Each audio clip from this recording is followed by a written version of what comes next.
Yo, what's going on, everyone? We're doing another guide-esque style video where we're gonna be going over understanding risk. So as per usual, we're gonna go to our trusty notepad.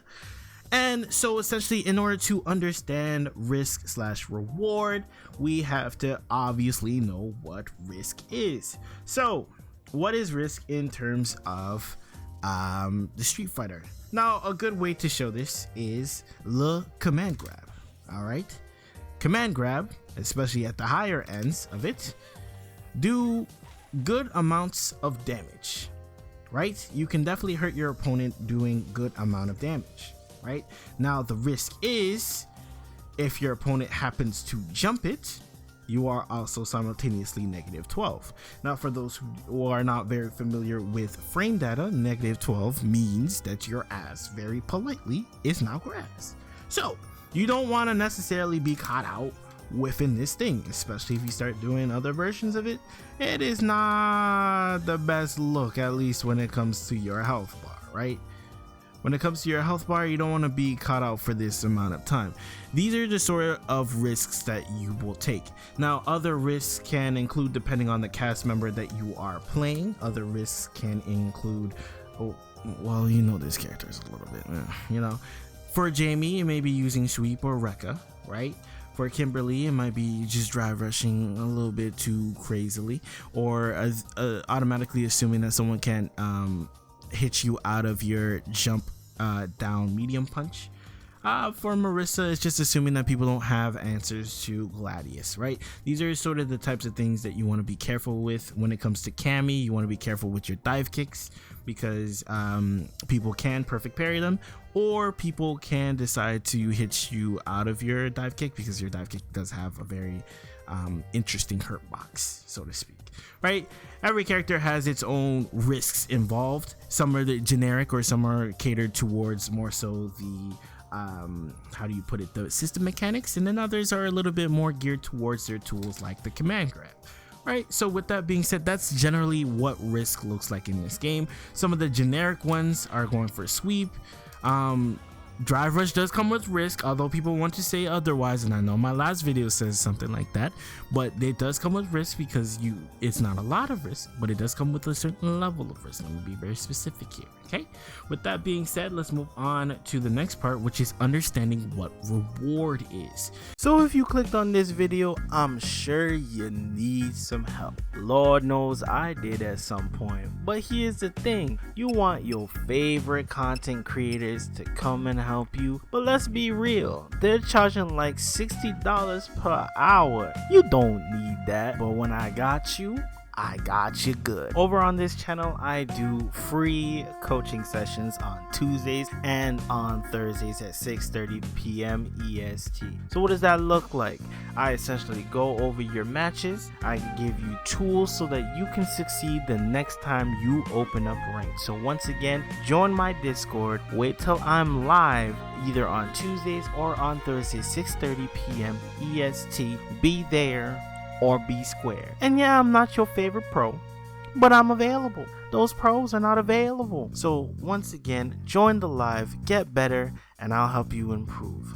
Back to the video. Now, the best way to show what reward is to have the opponent, you know what I mean, just woo, or rather, right, do their little EX join. And the reason why is because when you get the hit on punish counter, you get a lot of reward, right? It may kill, or like in this scenario, might put them in a situation where they're in checkmate, right?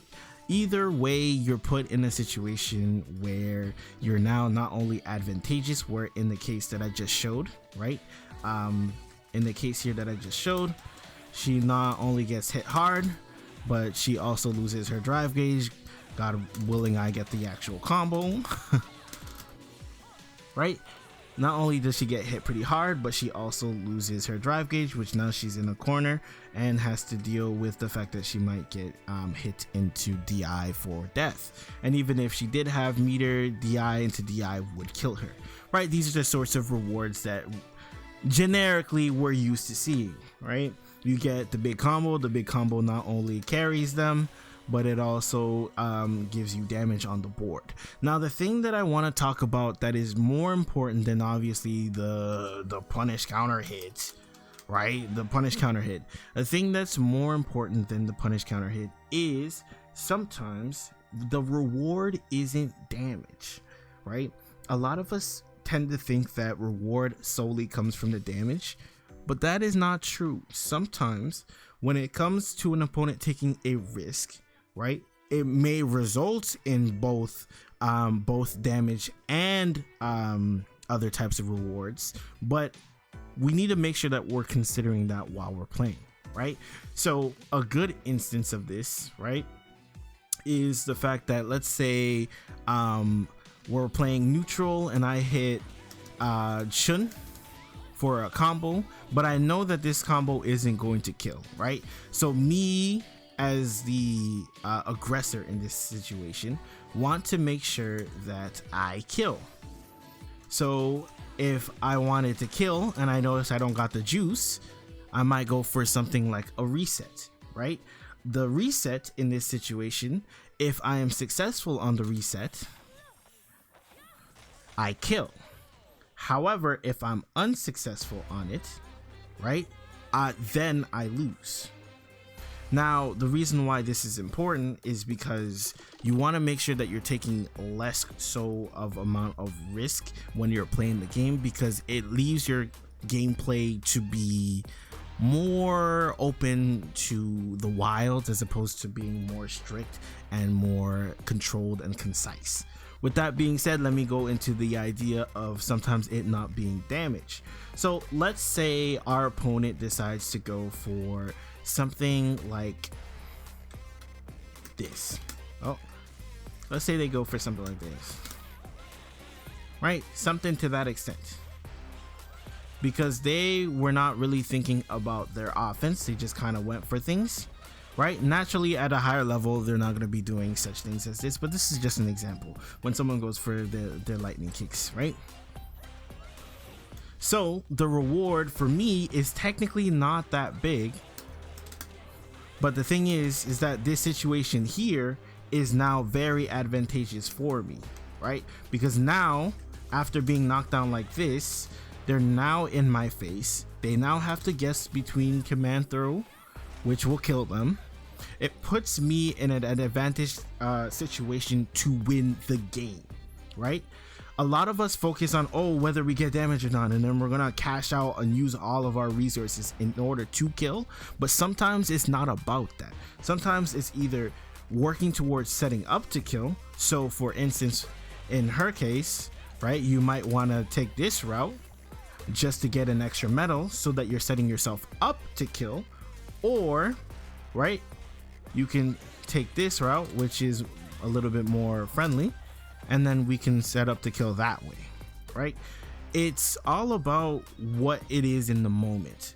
A lot of us focus on damage, and damage is good. Don't get me wrong, damage is how you win. You need damage to win, but you also need to put yourself in situations where you're more likely to win the next engagement than not, right? While we're out here, depending on what character you're playing, you either have advantage or disadvantage. So if you're like a character like, say you're an actual Manon player, right, you obviously can't just use this to skip neutral, but you also need to get in because you want to make them guess off of the situation, right? So while you're out here, you're technically at disadvantage. So eventually you want to find yourself here so you can make them guess, and then you're at an advantage at that point, right? So understanding that it's not all about number one, risking your games, and number two is not all about damage, because sometimes focusing on setup gives you more reward and makes your gameplay more consistent than just strictly going for damage, because sometimes going for damage also simultaneously means putting yourself back in neutral, and if you're not killing, then you're now back at that disadvantage that I talked about earlier. So you don't want to put yourself in that situation. Now, the last thing I did want to go over is managing all forms of resource. So what does that mean? So in a situation where I have been in the corner, right, and essentially I've been, getting throw looped or whatever have you. Now in this, let's propose that I have, say, about 80% of my life. They have about 20, or maybe let's even go 10, right? I have about 2 meters, they have about 4 meters. Cool. Now, in this situation, comment down below what you would decide to choose to do in this scenario. Now, let me pose out the scenario here. So you get thrown, and then they walk up to you, or rather, you just get thrown. Okay, after the throw right here, what do you want to do? And that's what I'll pose to you. I'll give you a couple seconds, pause the video, subscribe, comment down below, you know what the goods are. With that being said, join the stream, Notes of Parks, that's www.twitch.tv/Notes of Parks, you know what I'm saying? Join the stream Tuesdays and Thursdays, feel me? With that being said, let me answer your question, right? Because I have such a health lead, right? This is one of my resources here. Because I have such a health lead here, I'm more likely to try and risk it with a crouch jab. Now the reason why this is because there are a couple of factors involved. Factor number one is the fact that she doesn't technically have true throw loops. Okay, so if she goes for something like this, me mashing will kill her, right? It's not only just the throw loops. So because Chun especially does not have access to true throw loops, it makes me a little bit more confident. And in the case that I do get hit, she does get a drive rush off of it, which is something that I do have to contend with, right? Because if she decides to go for this into this, right, I do get hit for it. Oh, I didn't mash, my fault. Right, I just get hit and then I get put in this situation again, right? And now I have less health to contend with. Another resource that you have to keep in mind is sometimes that your opponent might not have enough to drive rush with. So in the case that she does decide to so in the case where she does get drive rush, right? In the case that she does get drive rush, she'll be actively burning herself out to do so. And in those cases, it'll be more advantageous for you to have her in burnout. And even then, she more than likely might try to super because she wants her meter to come back, right? So then in that certain scenario, yes, you may be low on drive gauge, but she won't have any drive gauge and have about like maybe about half or a little bit lower than that recovered already while in burnout, and she has all significantly less options. So these are the things that you want to be looking at while playing the game, namely looking at drive gauge, right? Looking at drive gauge, looking at super meter, looking at your health bar. Because one thing that I know for sure people don't do yet is leverage your health bar. You need to start leveraging your health bar more often because you can take more risks because you have more health to play with, right? It may sound crazy, but these are some of the decisions that people will do because they know that they have health to work with. They're more likely to try and mash, right? It's up to you to make the decision whether they're going to actually mash or be patient. And in the case that they are patient and you try to bait out the mash, that's when they get their reward, right? So these are things that you generally want to think about while playing. Thanks again for watching the video. Feel free to hit my subscription button, smash that joint. And also check out my playlist of guides that I have there for you. Have a good one, y'all. Peace.